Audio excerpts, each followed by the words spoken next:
Alright, update. I've done, for the first time, tried the top coat. When I bought the kit, I was warned by the manufacturer that the satin specifically, more than the gloss, needs to be sprayed because it's very hard to get an even finish.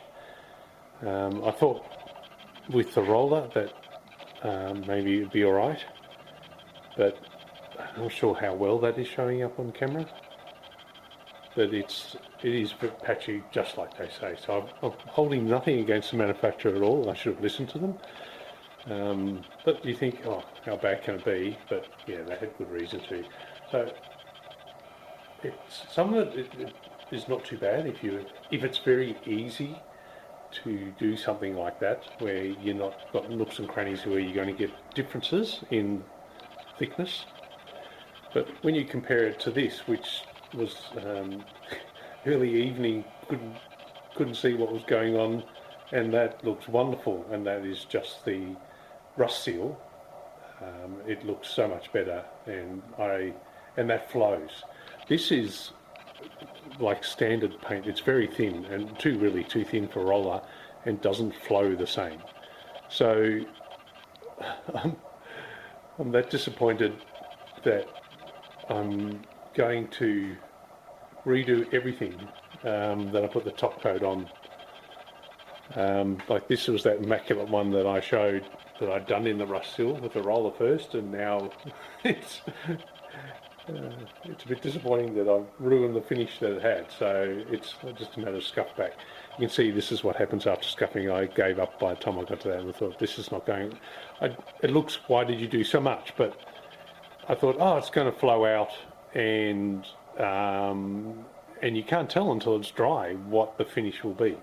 So it did. This looks already much better than it was as I was painting. I was already panicking and thinking, oh no. I'm thinking, no, trust it. Just see how it flows out.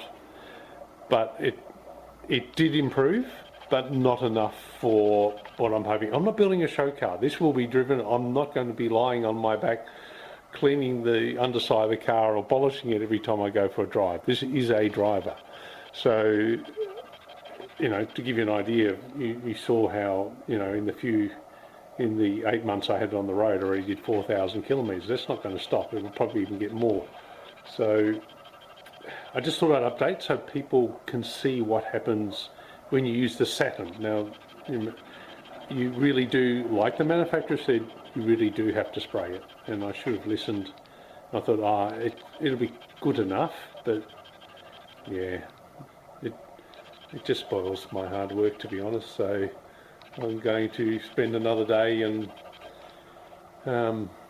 scuff all that and redo it in the base coat, and go with the plan of anything that sees sunlight. I will probably buy the Eastwood 2-pack spray paint and spray it with that, because that's got the catalyst and everything in it.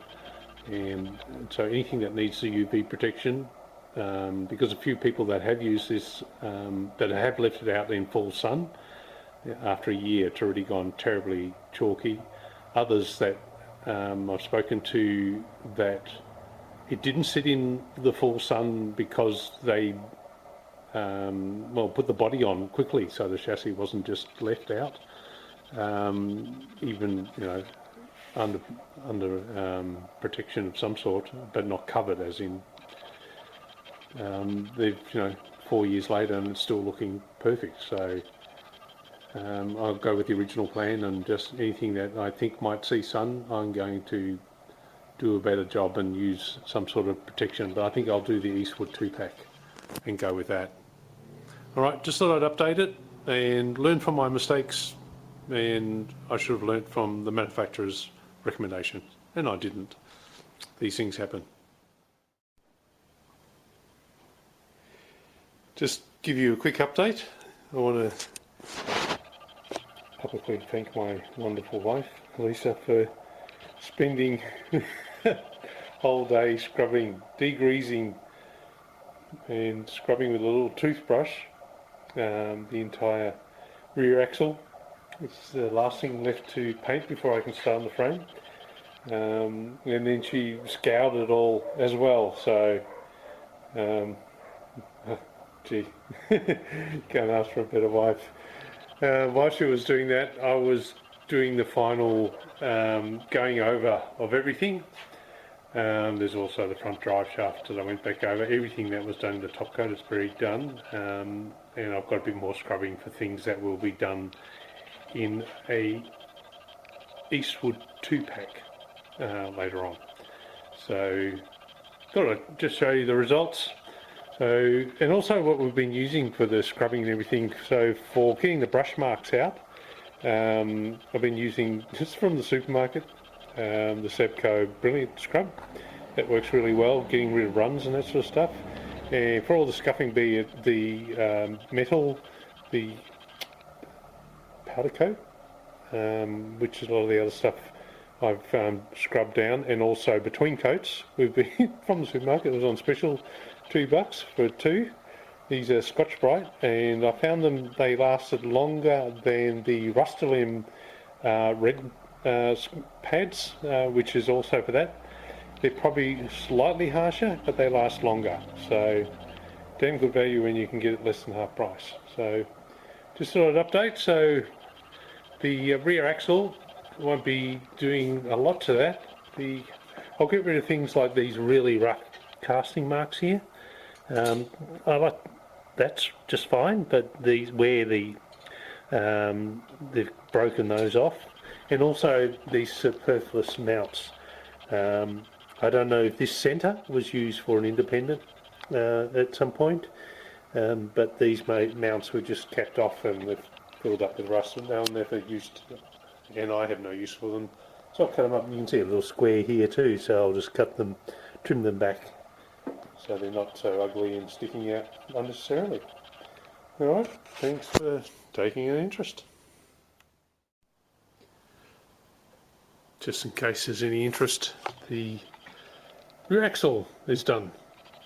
So I spent more time, you remember the casting marks here, reduced the size of these used to be down to here before, so I've cut them back so they're level with the other one there.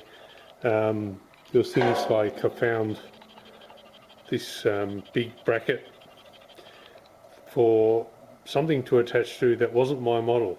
So what's the point of having extra unsprung weight on there? So it's come up pretty well. Another surprise was a gusset for the panhard or track rod. They had only welded it here and not on the back, so this had started to peel away from it because the gusset wasn't welded on one side. Crazy. So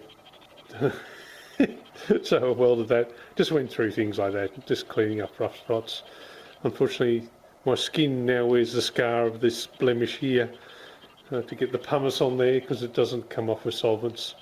So that's the last thing done to do before I start on the frame.